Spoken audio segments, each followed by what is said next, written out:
Hola, ¿qué tal amigos hermanos? Hoy les traigo un nuevo vídeo. El subtítulo es Un ignorante leyendo otro ignorante y no pretendo insultar ni faltar al respeto.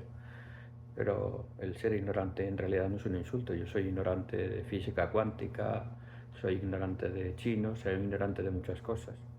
Y aquí este vídeo que estoy reaccionando hoy demuestra la ignorancia de una persona que no conoce nada y coge un libro de otro que tampoco conoce nada y empieza a hablar, a despotricar y a opinar sobre cosas que no tiene absolutamente ni idea. Así es que por eso el subtítulo es Ignorante leyendo a otro ignorante. Es un vídeo hecho por un católico llamado Leonardo, creo que es argentino. El Depósito de la Fe es su canal, pues si quieren verlo, aunque les recomiendo que no lo hagan y al final les explicaré por qué. Pero realmente no vale la pena, yo se lo voy a explicar, lo voy a comentar todo. Si quieren verlo lo ven, pero no van a ganar absolutamente nada. Y al final hay una sorpresa, que quizás sea la clave de todo. Si se esperan hasta el final, verán una pequeña gran sorpresa al respecto. Bueno, este hermano Leonardo, hablando de la iglesia, criticando, refutando a los santos de los últimos días, pues utiliza un libro de un tal Pedro Sembrador, que no sé ni quién es, parece un nombre ficticio, y bueno, es un libro completamente lleno de imprecisiones, de barbaridades y de opiniones muy personales que bueno, vamos a comentar. Lo primero que empieza diciendo es que nosotros cambiamos de doctrina. Se cree que somos otro grupo que no voy a mencionar, que siempre está haciendo predicciones y siempre está cambiando cosas. Nosotros nunca hemos cambiado de doctrina. Me gustaría que me dijera cuál doctrina le hemos cambiado y cuándo le hemos cambiado. Porque es muy fácil decir que cambiamos de cosas sin dar ninguna prueba ni ninguna demostración. Está claro que la restauración del Evangelio viene con revelaciones progresivas, no todo se dio un mismo día, sino que a través de los años se fueron restaurando verdades preciosas. Pero una revelación progresiva, que creo que todas las iglesias creen en ello, no es que cambiemos de doctrina, simplemente que vamos añadiendo o mejorando o aclarando algunas cosas, no contradiciéndonos ni enseñando cosas contrarias ahora que antes, en absoluto. Y luego empieza a dar una serie de datos completamente erróneos y fuera de lugar, que le diría yo, si quieres hacer una crítica de un grupo religioso al que no conoces, por lo menos infórmate bien, o invítame, yo te he puesto comentarios, que me invites, no cojas, él lo dice en otro vídeo, ¿no? Dice, si quieres saber del catolicismo no preguntes a un protestante, pregunta a un católico. Bueno, pues si quieres saber de un santo de los últimos días, pregúntale a un santo de los últimos días, no a uno que no lo sea y está leyendo un libro que no saben ni quién es, que creo que es creo que es un protestante, pero ni él lo dice ni lo sé. Pero bueno, por ejemplo, dice que nosotros contamos que en el libro de Mormón está la colonización de América, que fue en un grupo que se exterminó en el 625 a.C. y ya no queda nadie en todo el continente. Qué barbaridad es esa, cuando hemos dicho nosotros eso. Si hay un primer grupo que viene de la Torre de Babel, pero no en ningún momento dice que América estuviera vacía y que cuando ellos desaparecen no es el 625, es sobre el primer siglo antes de Cristo y no se queda la tierra vacía, ya estaban los nefitas allí desde el año 600. Cohabitaron en la misma zona durante bastantes siglos, pero no se conocieron hasta el final. Pero nunca hemos enseñado eso. Luego dices el segundo grupo y en el 600 a.C. y desaparece con Mormón, el profeta Mormón en el 425. Mormón murió en el 385 y este dice que en el 425. Es una barbaridad. Una barbaridad. 40 años de diferencia. Luego que Jesús vivió en América con los nefitas. Entonces decimos eso. Decimos que fue y visitó a los nefitas y estuvo con ellos creo que 3 días después de su resurrección. En los 40 días que pasó en la tierra entre su resurrección y su ascensión final al cielo, 3 días visitó a los nefitas, pero no se quedó viviendo con ellos. Era Cristo y no es la segunda venida. Dice que eso que es la segunda venida de Cristo. No, estamos hablando de que Cristo ha resucitado, visita a los nefitas, está con ellos 3 días, se les aparece en 3 días y les da enseñanzas, instrucciones y capacitación. Y les enseña las mismas verdades que había enseñado en Israel. En fin, una serie de barbaridades. Luego dice que como allí nombra 12 apóstoles, pues que la sucesión apostólica verdadera está por los nefitas. en ningún momento lo hemos dicho nosotros, que pasó 300 años en paz, que no fueron 300, que fueron 200, y que luego Mormón ahora es en el 330, antes era en el 425, ahora es en el 330, o sea, le quitan 105 años a Mormón así de un plumazo, pues que es cuando desaparece la cultura nefita. Es una serie de barbaridades y de imprecisiones que da vergüenza ajena leer estas cosas. ¿Qué más dice? ¿Qué más dice? Dice que Moroni, el hijo de Mormón, se le aparece a José Smith, le entrega las planchas de oro en una caja de oro. Dice, en una caja de oro. Que se llevó las planchas en una caja de oro. Y empieza a hablar de tonterías increíbles. Dice que no hay ningún testigo de ello. Sin embargo, luego más adelante verás que dice que los testigos se retractaron. O sea, mentira ahora y mentira anterior. O ignorancia ahora y ignorancia posterior.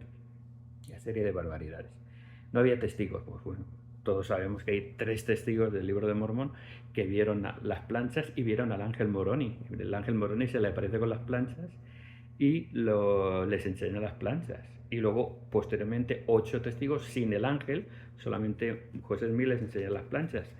Y en todos los libros de Mormón, al principio del libro de Mormón, está el testimonio de los 3 testigos y el testimonio de los 8 testigos. Y en todos los libros de Mormón lo pone.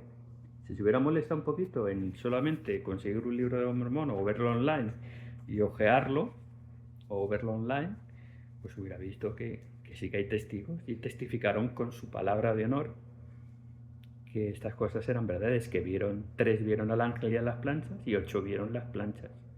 Las tocaron con sus manos, las palparon. Y lo más sagrado que había en esa época era el testimonio, la palabra de una persona. Y muchos de ellos se inactivaron, dejaron la iglesia, se enemistaron con José Smith y jamás negaron su testimonio. Aunque él dice luego que sí, que lo negaron, en absoluto. Ninguno de ellos negó. En fin, lo que diría yo es infórmate un poquito mejor. Leonardo, infórmate un poquito mejor. Invítame a tu canal, estoy dispuesto a ir. Invítame y hablamos de estas cosas y entérate bien y por lo menos haz un análisis, si quieres hacerlo, haz un análisis serio, no una patochada, una payasada. Tú no lo sabes, lo estás haciendo, por eso digo, por ignorancia. Pero realmente estás haciendo una payasada de vídeo sin darte cuenta y encima te ríes, jijiji, jajaja, porque te ríes de tu propia ignorancia. Perdona que te lo diga, Leonardo. ¿Qué más dice? ¿Qué más dice? Que el Moroni se fue, se llevó las planchas, después de dejarlas y traducirlas José, volvió el ángel y se llevó las planchas. Y que no hay ninguna prueba de que esas planchas existieran, porque ni siquiera conoce el testimonio de los 11 testigos del libro de Mormón, que es suficiente prueba. Y la comparación que me hace es que la Virgen de Guadalupe sí que dejó pruebas de su aparición en México, ¿no? Que eso sí que es una prueba, la Virgen de Guadalupe. Madre mía. Lo que tiene uno que oír. A ver, Leonardo, la Virgen de Guadalupe es un mito, comprobado por los historiadores. Te invito a que veas el vídeo de la Virgen de Guadalupe de un paisano, bueno, de un mexicano, un paisano de la Virgen, Juan Miguel, creo que es, Juan Miguel Zunzunegui, que tiene un vídeo específico de la Virgen de Guadalupe y cuenta que es todo un mito, una historia inventada, que en ningún momento, la historia fue real. Dice que la prueba es que Juan Diego, el supuesto que vio a la Virgen le entrega unas flores, y esas flores cuando se las enseña al obispo Zumárraga se convierten en el retrato de la Virgen de Guadalupe en Magüey o algo así, una planta, ¿no? Bueno, pues Juan Manuel Zunzunegui, José Miguel, Juan Manuel, no sé si estoy cambiando el nombre, Zunzunegui, el apellido, el historiador mexicano, dice que eso es una patraña. Primero, Juan Diego ni existió, no hay constancia histórica de que existiera este indio. Luego, el año que él dice que vio a la Virgen y que le llevó al obispo, ese obispo Zumárraga sí que existió, pero no estaba allí, todavía ni era obispo. Hay como 30 o 40 años de diferencia de anacronismo entre una cosa y otra. Y sin embargo la Iglesia Católica ha canonizado a Juan Diego hace poco, con la oposición de muchos obispos mexicanos porque sabían que no existió Juan Diego y se opusieron, pero al final lo canonizaron, han canonizado un mito. ¿Esas son las pruebas que tú tienes? ¿Qué pruebas, por favor? O también otra prueba, el manantial de la Virgen de Lourdes. El manantial de la Virgen de Lourdes, que dice que la Virgen tocó no sé qué y salió un agua y es un manantial que estaba allí todavía. Sí, el manantial puede estar, pero que lo tocara la Virgen de Lourdes y que ese manantial ha sanado a muchas personas. Estuve mirando desde 1858, que la Virgen se supone que apareció allí en Lourdes. Actualmente lo visitan el santuario de Lourdes entre 3 y 6 millones de personas al año y hay contabilizadas, aseguradas 70 curaciones en toda esa época. Vamos a poner sobre 1 millón de visitas en 170 años más o menos. Vamos a poner 100 años a 1 millón de visitas por año, son 100 millones de peregrinos que han pasado por allí. De 100 millones han curado 70 personas. Yo creo que si juegas a la lotería tienes más posibilidades de que te toque que curarte yendo a Lourdes. Es que solamente por casualidad, por puro azar, 70 curaciones entre 100 millones, que serán más probablemente, pero entre 100 millones y 70 curaciones solamente por azar, por casualidad o por fe, podría ser por fe, se pueden haber curado. Es que esas son tus pruebas, ¿no? Y dudas de que Moroni se llevara las planchas, cuando hay 11 personas que las vieron, las tocaron, las palparon, y 3 vieron al ángel, y lo firmaron, y su firma está en cada libro de Mormón. Y luego la risa, que esas planchas, ya empieza a hacer unos cálculos que están en ese libro de Juan Sembrador. Está sembrado el hombre, está sembrado. El Juan Sembrador dice que esas planchas y tal, que por lo que pesaban, que por el tamaño que debían de tener, pues que esas planchas debían de pesar mínimo 750 kilos. Entre 750 kilos y 1500 kilos debían de pesar. Que como podía, que si José Mira Sansón para llevarlas, que si las levitaba, que si un hombre no podría llevarlo. Pues mira, estaba mirando yo también para hacer una comparación y para comprobar que lo que dices es una barbaridad. Estas son unas planchas encontradas en Italia, se llaman planchas de Pirgi, son similares, tienen más o menos, estas son de oro y de diferentes metales. He seleccionado estas para no hacerlo muy largo. Tienen agujeros que indican que estaban engarzadas formando una especie de libro, como se narra en el libro de Mormón.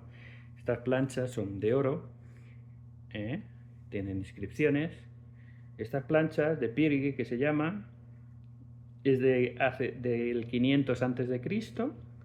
Estaban ensartadas, tienen unas dimensiones de 20 por 10, más o menos, 20 por 10 centímetros. Aquí los tienen, de Pirgi. 20 por 10 centímetros y cada una tenía como 0,2 milímetros de grueso y pesaban entre 70 y 100 gramos cada una.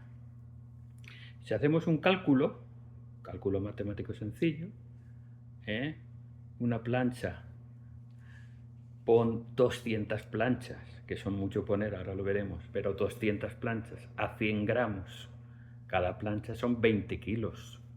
¿De dónde sacas que pesaban 1500 kilos?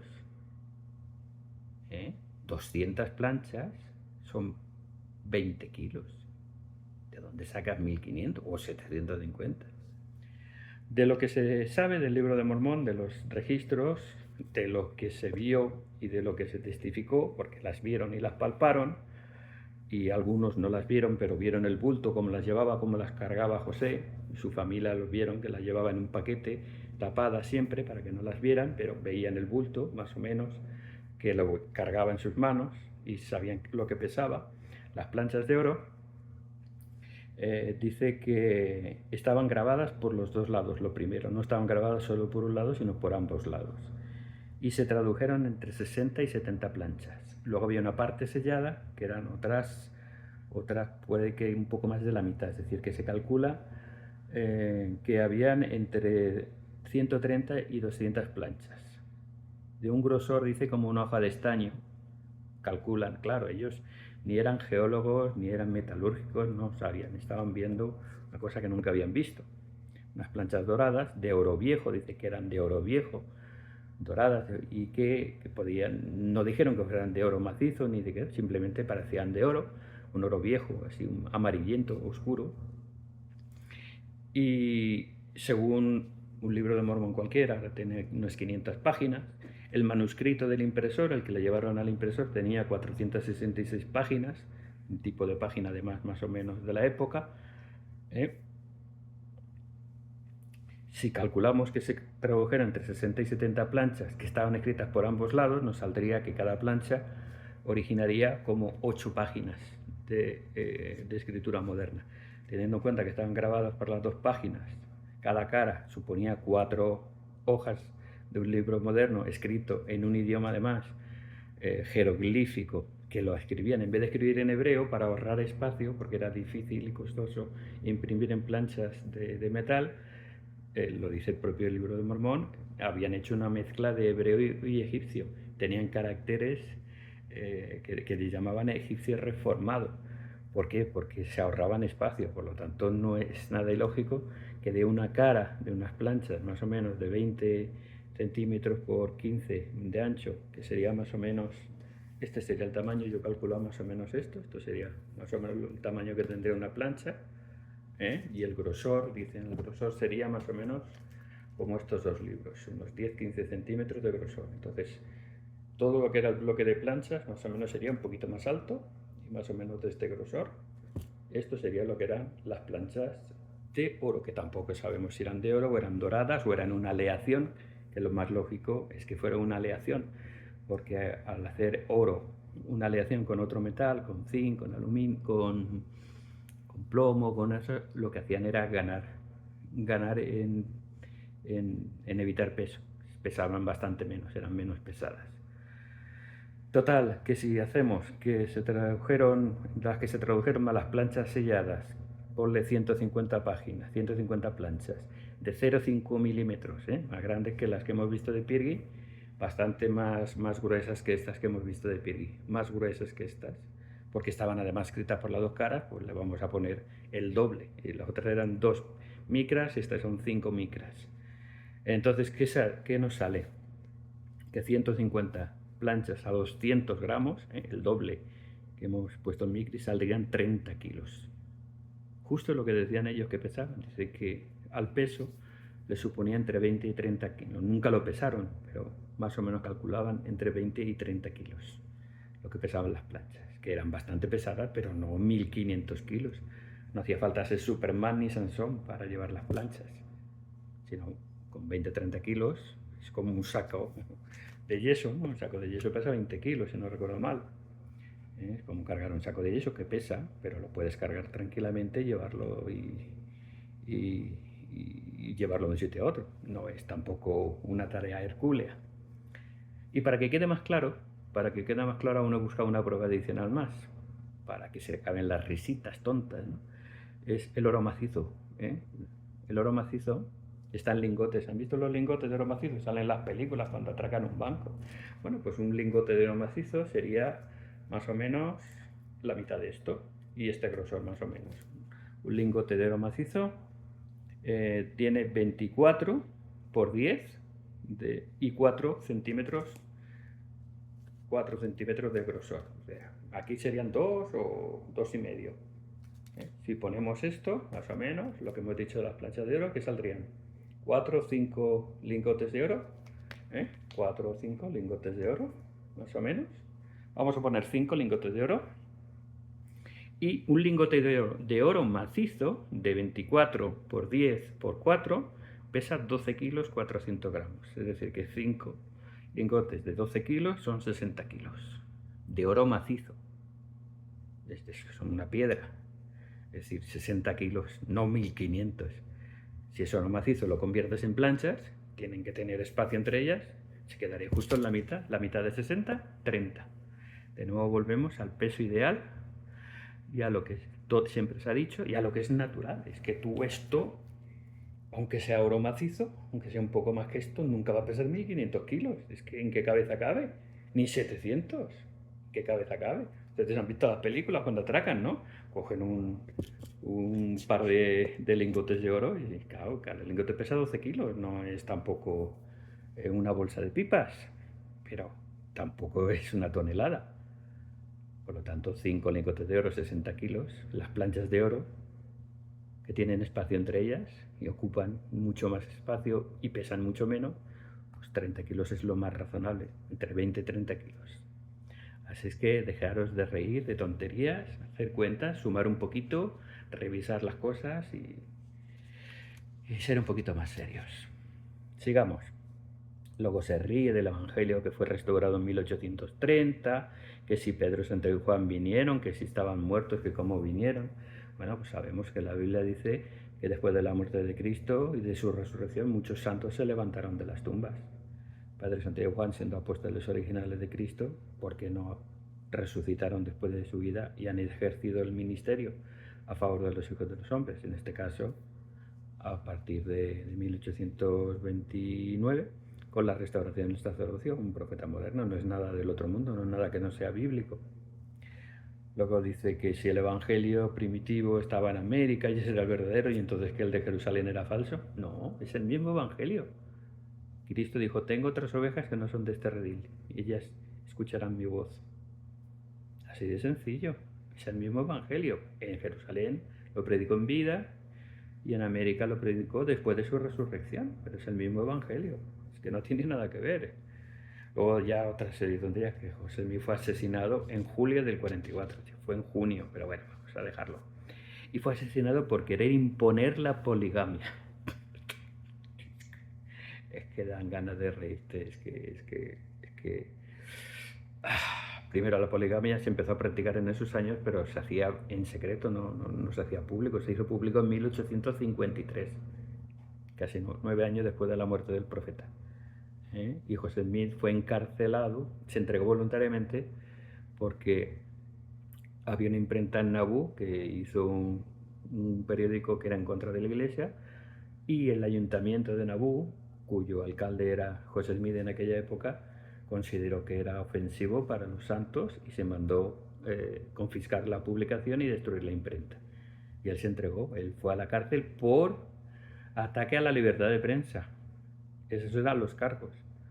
O sea que no lo mataron por eso, porque de hecho estuvo encarcelado y aprovechando que estaba allí, una turba vino y lo asesinó. Lo que realmente José Smith fue un mártir, como todos los profetas de la antigüedad, como Pedro, como Pablo, acabó muriendo por su fe, no intentando imponer la poligamia. Qué tonterías. Dice que hoy seguimos viviendo la poligamia, que seguimos siendo polígamos. Es que no se informan. A ver, la poligamia, la Iglesia de Jesucristo de los Santos de los Últimos Días dejó de practicarla oficialmente en 1890. Y todos aquellos que no quisieron acatar esa orden, por decirlo de una manera, de la Iglesia, se consideraban apóstatas y por lo tanto excomulgados. Es decir, que todos los que quisieron practicar la poligamia después de 1890 eran excomulgados de la Iglesia por desobedecer las normas de la Iglesia. Así que están diciendo completas y totales paparruchas. Luego dice que la Santa Cena la tomamos con agua porque en 1920 se aplicó en Estados Unidos la ley seca y entonces en vez de tomar vino ya empezamos a tomar agua. A ver, la Santa Cena la empezaron tomando con vino, pero hubo una revelación en agosto de 1830 en la cual se le manifestó a José que podía tomar la Santa Cena con cualquier otra cosa en memoria de la sangre de Cristo. Y a partir de ahí se empezó a usar el agua, pero no por la ley seca de un siglo después. Fíjense la información, no sé, la seriedad que tiene este hombre, y se lo lee y se lo cree todo. Luego habla así, ya aquí se pone un poquito más serio, estamos ya en el minuto 30 de la grabación, y habla de la naturaleza de Dios, que si nosotros somos, bueno, nos pone de herejes y de todo porque creemos que Dios tiene un cuerpo de carne y huesos como nosotros. Y no voy a entrar a hablar mucho de ese tema, pero le voy a dar un par de escrituras para que vaya pensando. ¿Por qué creemos que el Padre también tiene un cuerpo? Pues Jesucristo lo tuvo. Jesucristo tuvo un cuerpo como nosotros, cuerpo de carne y hueso. Luego de resucitar, ese cuerpo es glorificado y perfecto, santificado, pero es un cuerpo, sigue siendo un cuerpo de carne y huesos. Y en Juan 14:9 dice, el que me ha visto a mí, ha visto al Padre. Yo creo que está muy claro. Yo creo que está muy claro. Si Jesucristo tiene un cuerpo y el que me ha visto a mí dice ha visto al Padre, es porque son exactamente de la misma naturaleza.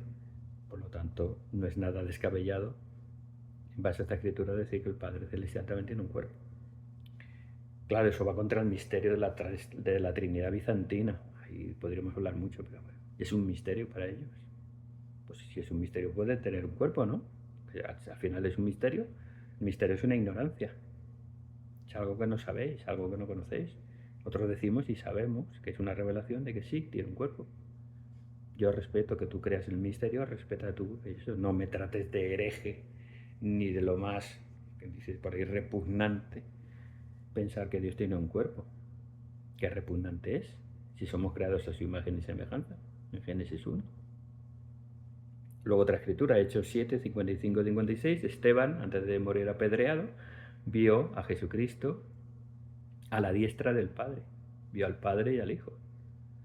Si el Padre no tiene cuerpo, que es lo que dicen, que es espíritu, es invisible. Los espíritus son invisibles. Entonces, ¿cómo ve Cristo y al Padre a su lado? Porque los dos eran visibles. Cristo tiene cuerpo, resucitado. Pues lo lógico que el Padre también. Si no, no lo hubiera visto Esteban. En fin, solamente para que lo consideren.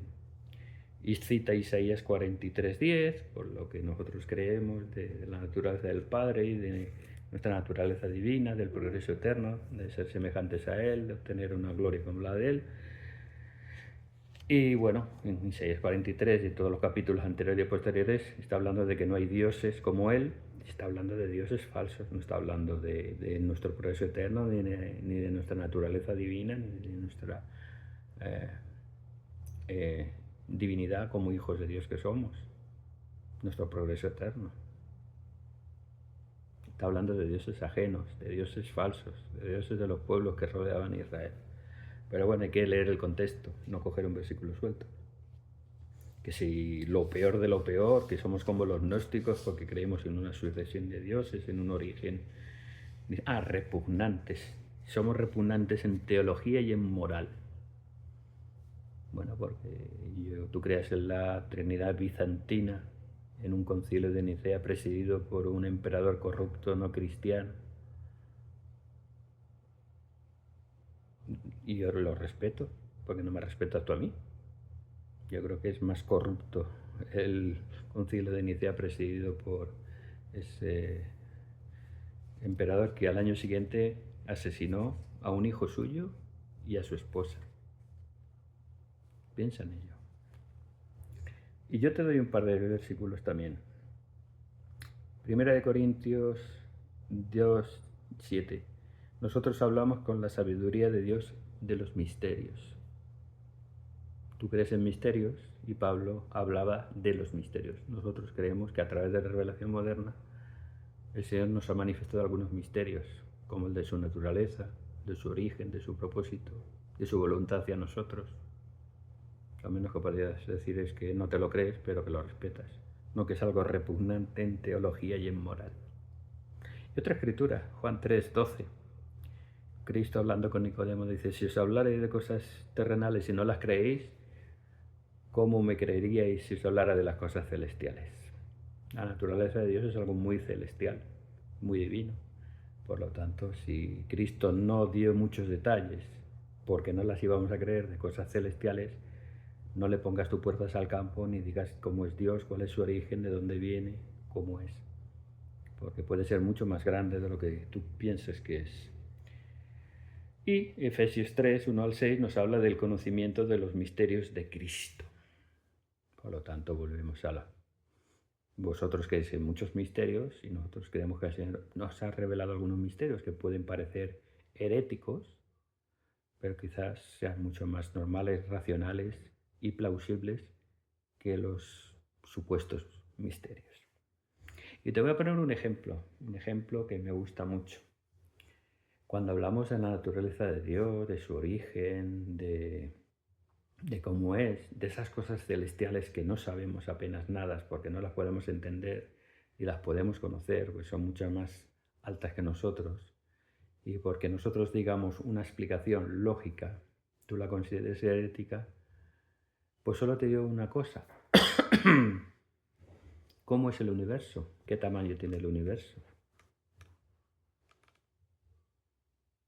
Vamos a ver si en el universo estamos nosotros solos y Dios vigilándonos, o puede haber mucho más detrás de todo eso.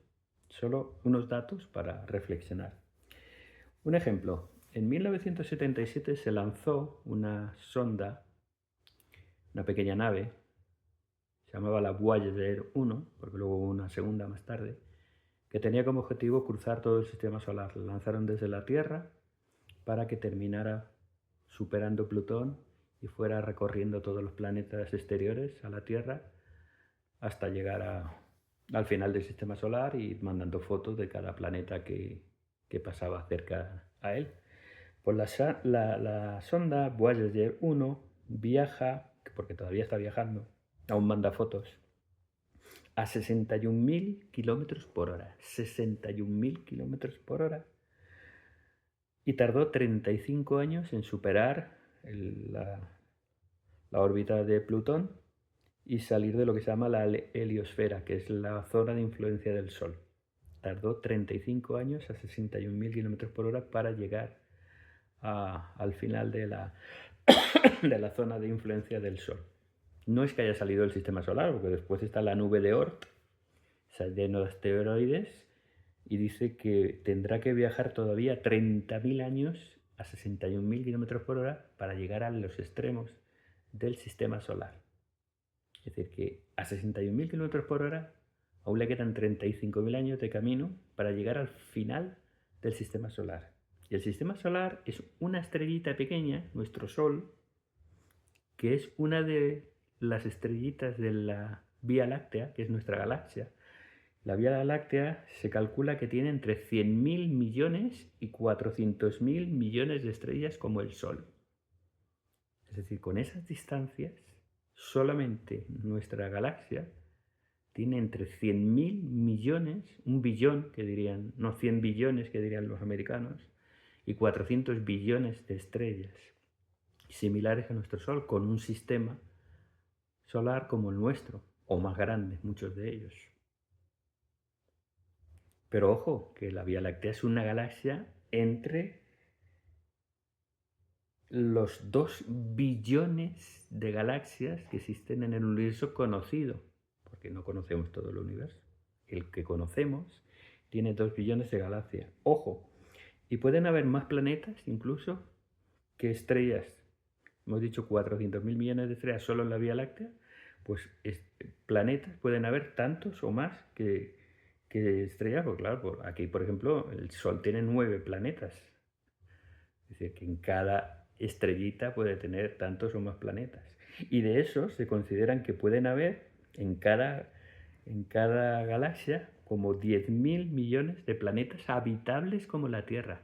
En nuestra galaxia se calcula que pueden haber 10.000 millones, 10 billones de planetas habitables, es decir, planetas que puedan albergar vida. Y si la galaxia, y si el universo conocido tiene 2 billones, en español 2 billones, que es 2 con 12 ceros detrás, 2 elevada a la 12, 2 con 12 ceros millones de estrellas, ¿sabes cuántas estrellas hay en nuestro universo conocido? En nuestro universo conocido hay un sextillón de estrellas, cada una con su sistema planetario. Un sextillón es 10 elevado a la 21, es decir, 1 con 21 ceros detrás. Son números que no podemos ni imaginar. Pero para que te hagas una idea de lo que es, en la Tierra hay muchas playas de arena, ¿verdad? ¿Conoces? ¿Eres argentino? Seguro que conoces playas muy bonitas allí en Mar del Plata y Puerto Madryn, ¿verdad? O Ushuaia en el sur. Un saludo para María, que estará en Comodoro de Rivadavia viendo este vídeo. Un saludo para María de Comodoro Rivadavia, Argentina, al fondo del planeta, y vive ella en el sur, llegando ya a la Antártida. Un saludo. Pues dice que en la Tierra hay 10 elevado a la 18 granos de arena en todas las playas del planeta Tierra. menos que estrellas en el universo conocido. Es decir, que dice que hay entre 100 y 10.000 veces más de estrellas que granos de arena en todas las playas de este planeta. Con todo ese universo tan inmenso, estamos solos con nuestro Dios, nuestro Padre querido, Dios omnipotente, el más grande de todos, pero ¿no puede haber algo más que todo eso? ¿Es tan descabellado, tan despreciable nuestra teología? Piensen un poquito. Luego ya dice que sí, que tenemos 18 artículos de fe. Tenemos 13. Pues él dice que tenemos 18 artículos de fe. Y que uno de ellos le llama mucho la atención, el que decimos que nosotros reclamamos el derecho de adorar a Dios conforme a los principios de nuestra conciencia y otorgamos a todos los hombres el mismo derecho. Adoren lo que deseen, como deseen y donde deseen. Y dice que si eso no es una contradicción con que seamos misioneros y que queramos predicar el Evangelio de todo el mundo. Pues no, es que no es lo mismo. O sea, lo que nosotros decimos en este artículo de fe es que creemos en la libertad de conciencia, que cada uno pueda adorar lo que quiera. No que porque le demos libertad a cada uno de adorar lo que quiera, no queramos compartir nuestro Evangelio, nuestro testimonio y nuestra fe. Es que no tiene nada que ver. Invitamos a tener la luz plena.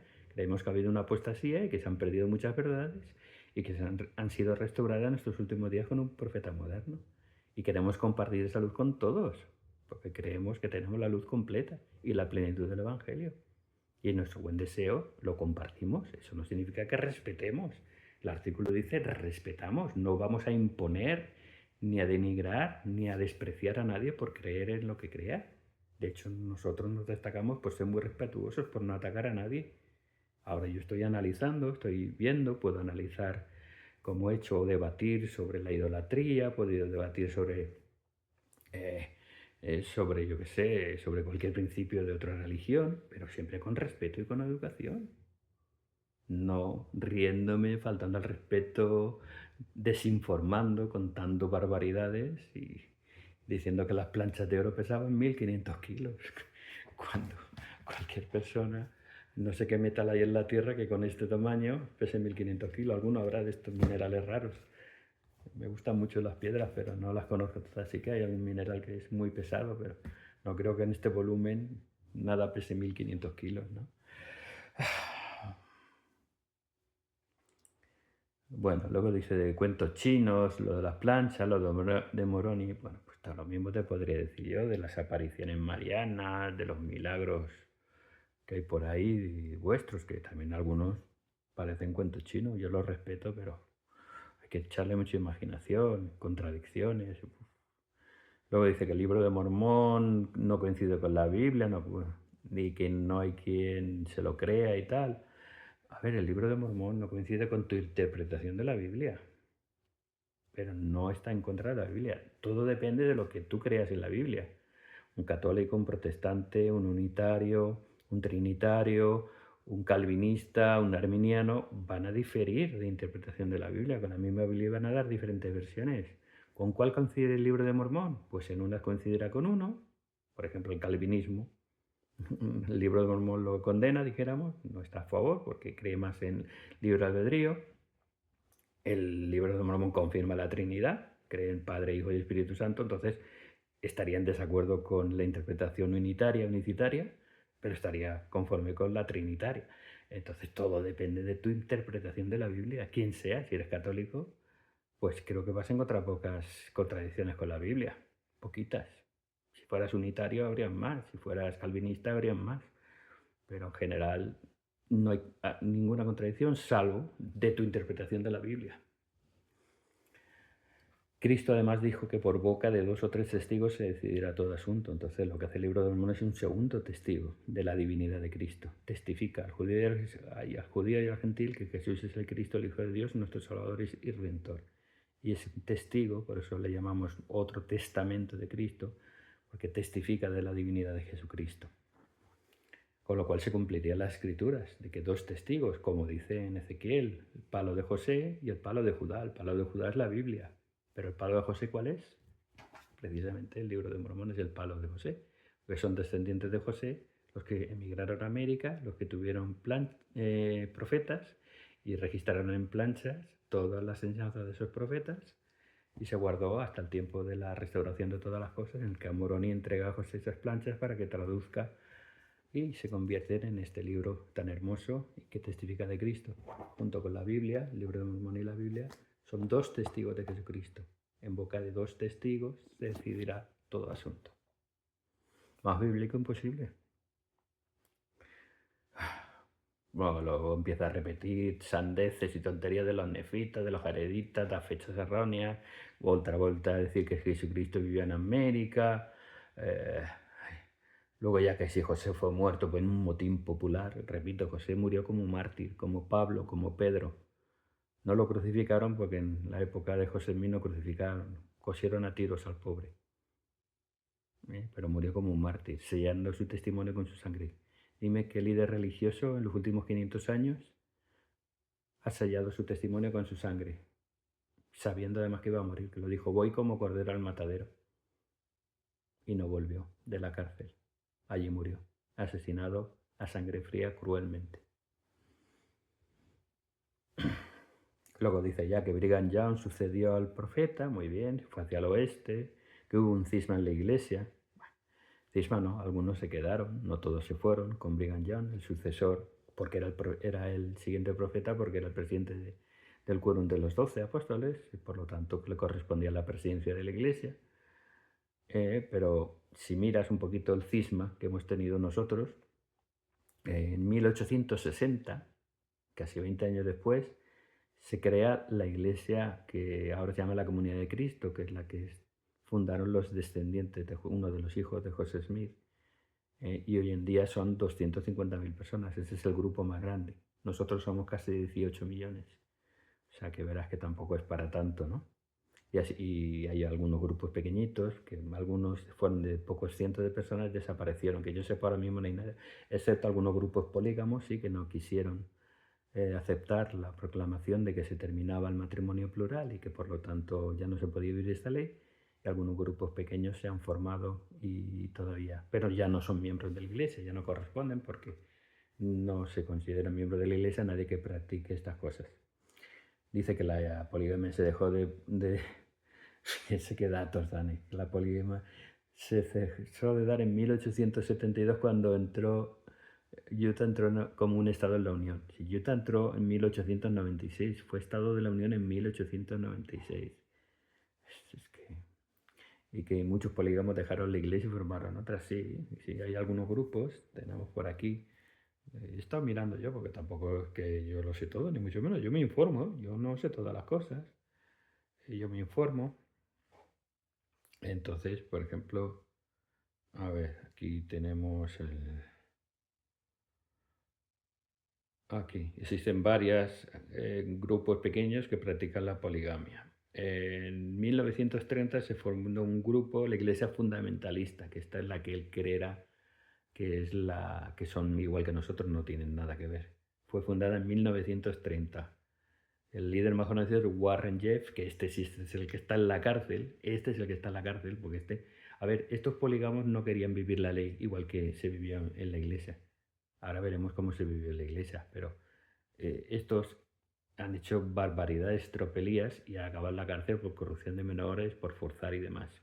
Este grupo tiene unos 6.000 miembros. No te corresponde a nada de la iglesia. Luego hay otra que es Apostolic United Brethren del 54 con 7.000 miembros. Centennial Park, fundada en 1980 con unos 1.500 miembros. Righteous Branch of the Church of Jesus Christ, fundada en 1978 con 200 miembros. Total se estima que unos 20.000 en total. Sobre 18 millones que somos nosotros, pues no se considera, yo no creo que sea una escisión tan grande. Y estos querían vivir la poligamia a su manera. Y esa no es la forma, el Señor dijo que se tenía que hacer de una manera diferente. ¿Cómo se vivió? ¿Cómo se vivió? Pues se practicó más o menos entre 1850, un poquito antes también, pero oficialmente del 53 a 1890, y solo el 25% de los varones vivieron esta ley. Es decir, 1 de cada 4 hombres practicó este matrimonio. No todos, ni mucho menos. Se hacía por asignación, por llamamiento. Y solo a las personas que se consideraban de una moral más alta se les invitaba o se les llamaba a formar un matrimonio plural, a vivir la ley de poligamia. 3/4 partes de los hombres nunca lo hicieron. Por lo tanto, no era por voluntad de uno, sino por designación de los líderes de la Iglesia que consideraban una persona apta para poder vivir en este matrimonio plural. En total se calcula entre el 5 y el 8% de las personas miembros de la Iglesia vivieron en un matrimonio plural y se hizo, como digo, por asignación, con la voluntad de la primera esposa y por asignación, no por voluntad y capricho de uno, sino por llamamiento de los líderes de la Iglesia. Por lo tanto, no tiene nada que ver la poligamia como la ve el mundo a cómo realmente se practicó y como la practican ahora estos grupos minoritarios que lo hacen por su propia voluntad, su propia manera, sin guardar estos principios. Y si hablamos de, de cismas, pues la Iglesia Católica tenía muchos más cismas, ¿no? Empezando, sin contar las herejías de los primeros siglos, que muchos, como los arrianos, que nunca dejaron de existir, o los nestorianos, que nunca dejaron de existir, en Calcedonia, en el 451, a causa del monofisismo, se separaron la iglesia copta de Egipto, la iglesia de Siria, la iglesia de Armenia, la de Etiopía y la de Eritrea. Se separaron de la iglesia cristiana o católica primera. Luego en el 1054 los ortodoxos griegos y en 1517 todos los protestantes. Eso sí que son cismas y gordos. Eso sí que son cismas y gordos, pero bueno. Para finalizar, pues empieza con preguntas y respuestas de la gente que está en el chat, jijiji, jajaja, jijiji, jajaja. Hablan de la Trinidad, nosotros somos trinitarios triteístas. Es la única diferencia. En general creemos lo mismo, pero creemos que son no solo personas, sino seres diferentes, que forman una unidad, un solo Dios verdadero en unidad, no en materia. Porque Cristo tiene un cuerpo, explícame cómo pueden ser tres en sustancia o en materia si Cristo tiene un cuerpo. Pues si Cristo tiene un cuerpo y son uno, pues el Padre también tiene un cuerpo. Explícamelo, pues que no lo entiendo. Yo creo que la explicación más lógica es el triteísmo. Esa es la explicación más lógica, pero podemos hablar del tema. Luego dice que si los habitantes de América entraron por el estrecho de Bering, claro, ¿quién lo ha negado? Los habitantes del Libro de Mormón fueron unas tribus que emigraron allí, no es que América estuviera vacía. De hecho, los mayas, cuando hablaban con Diego de Landa, obispo del Yucatán, del siglo XVII, creo, que recogió en unas crónicas, las crónicas del Yucatán, recogió algunas de las tradiciones de los indios mayas. Los indios mayas decían, nuestros antepasados vinieron por mar desde el este, de donde sale el sol. Justo, si miras al este de México, el Yucatán, estás viniendo de Europa. Justo lo que cuenta el Libro de Mormón. Los testigos del Libro de Mormón, dice. Los testigos del Libro de Mormón, que dice que negaron su testimonio. Pues mira, te voy a enseñar. Ni Martin Harris, ni David Wilmer, ni Oliver Cowdery se enemistaron los tres personalmente con Joseph Smith. Si hubiera sido una farsa y una mentira, tenían todo el derecho y la oportunidad de haber dicho, este señor nos engañó, es un falso profeta y nos engañó, nos compró, o lo que hubieran querido decir. No, se alejaron de la iglesia, dijeron peste de Joseph Smith, pero jamás negaron que habían visto al ángel Moroni y las planchas. David Wilmer vivió desde que se alejó de la iglesia unos 50 años más. Y un poco antes de morir se volvió a decir entre los de su pueblo que si era todo mentira, y él antes de morir escribió una carta diciendo que era todo verdad. Y en su tumba, está en su tumba, escribió este epitafio que dice, por si no lo pueden ver, el registro de los judíos y el registro de los nefitas son uno. La verdad es eterna. David Wilmer, 50 años sin ser miembro de la iglesia y en la muerte testificando de que el Libro de Mormón es verdadero. Si no lo quieren ver, pues que no lo vean, pero yo creo que son pruebas irrefutables. Ahora, jijiji, jajaja, es muy bonito reírse y hacer chistes. Luego el bautismo por los muertos, que si es una historia, que si es mentira, que si nosotros practicamos el bautismo por los muertos. Dice que el bautismo por los muertos era una práctica pagana, que cuando Pablo habla en 1 Corintios 15:29 no se refiere a los miembros, sino a los paganos. Dime cuáles. Dime qué paganos hacían bautismo por los muertos. Ninguno. Eran los propios miembros. Y mira, voy a hacer una prueba. Esta es mi Biblia, la primera Biblia que tuve, Nácar Colunga. Aquí no sé si se puede ver. Nácar Colunga con el imprimatur de la iglesia, además, por ahí se ve. Primera de Corintios 15:29. Primera de Corintios 15, y ahí está la explicación. Sabes que las Biblias católicas tienen una explicación, porque los católicos no podéis leer la Biblia sin el magisterio, no podéis interpretarla por vuestra cuenta. Y aquí, en la explicación ampliada, lo voy a leer yo. Dice, hablando de 1 Corintios 15:29, a ver si se pone esto en su sitio.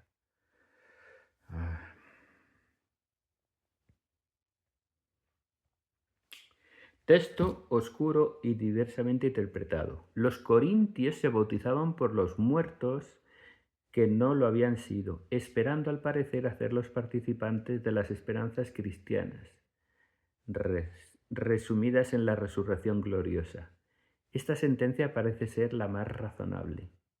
Así los catecúmenos de Corintio, Leonardo, los catecúmenos, o sea, los que se iban a bautizar, o los conversos de Corinto, no los paganos, al recibir el bautismo miraban a ofrecer también con él un sufragio a favor de los muertos, para que, purificados de sus pecados, pudieran alcanzar la resurrección gloriosa.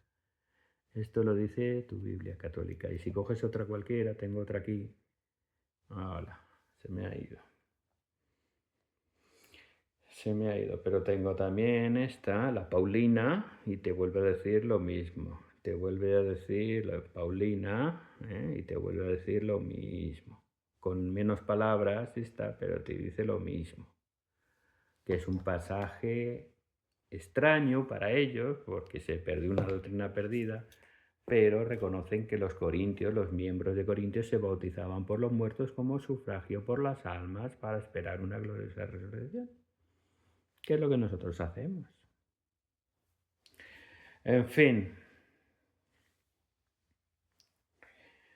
el polígamo Warren Jeff, habla de la poligamia. Warren Jeff está en la cárcel porque no es miembro de la iglesia ni lo ha sido nunca. Este es de hace pocos años, un hombre bastante joven, no tiene nada que ver con la poligamia que hace 135 años que no es practicada en la iglesia. Bueno, esto es más o menos. Hay 2 vídeos más que los voy a comentar. Ya me he visto el segundo y el tercero, me lo he visto hoy. Los que comentaré las próximas semanas en cuanto pueda. Pero está claro de que es un poco de risa. Y la sorpresa final que les guardaba es: ¿por qué hace este hombre estas cosas? ¿Por qué hace este hombre estas cosas? Pues vamos a escucharlo de su propia voz. Aquí tenemos el vídeo, este es el vídeo suyo original, y vamos a escuchar las últimas palabras. No te me vayas, hermoso. Ay, aquí. Vamos a ver si lo escuchamos. Escuchen, porque es interesante. Acompañado en el video, por favor compártanlo, denle like. No se olviden de suscribirse para los que aún no lo han hecho. En la descripción encuentran las redes sociales y los medios para colaborar con el dinero. Recuerden que me dedico las 24 horas del día a trabajar a favor del canal y de la Iglesia Católica. Dios les bendiga muchísimo, mis queridos hermanos. O sea que este señor vive de esto. Y este vídeo tiene 3.000 visitas, el otro tiene otros 3.000, y el de que entrevista a un supuesto no, es un ex miembro de la iglesia, pero que me reservo, ese tiene 20.000 visitas. Estas personas que viven de esto, pues yo no lo sé, cada uno que lo juzgue. Yo creo que vivir de esto me parece poco rastrero. Aquí tenemos, por ejemplo, para que no... Aquí tienen Patreon, en su vídeo de más, sale ahí, tiene Patreon. Patreon es una plataforma de donación de dinero. En el Otro pone siempre, está poniendo su PayPal. Ahí está el PayPal también, para que aporten dinero. Él lo ha dicho, ¿no? Que vive de esto, que se dedica 100% a esto, que vive de esto. Entonces, si van viendo el vídeo, y bueno, yo incluso pinché ahí, aparte del Patreon y el PayPal, puedes pinchar en la donación y si quieres, pues puedes seleccionar, poner 5 o 10 dólares y tal. Hasta incluso hay una ESO que puedes dar hasta 300 dólares del tirón. Así es que si quieren alimentar vagos, pues colaboren un poquito. En fin, esto es un poquito lo que hemos visto. Yo me parece indigno de un cristiano que viva de esto. Una cosa es que tengas un canal, lo monetices y bueno, para que se lo gane, yo no lo hago. A mí me parece que no debería ser, pero bueno, entiendo que alguien monetice su canal para que el dinero se lo lleve YouTube. Si te dan unos dineritos pues para hacer tus cosas, pues me parece bien.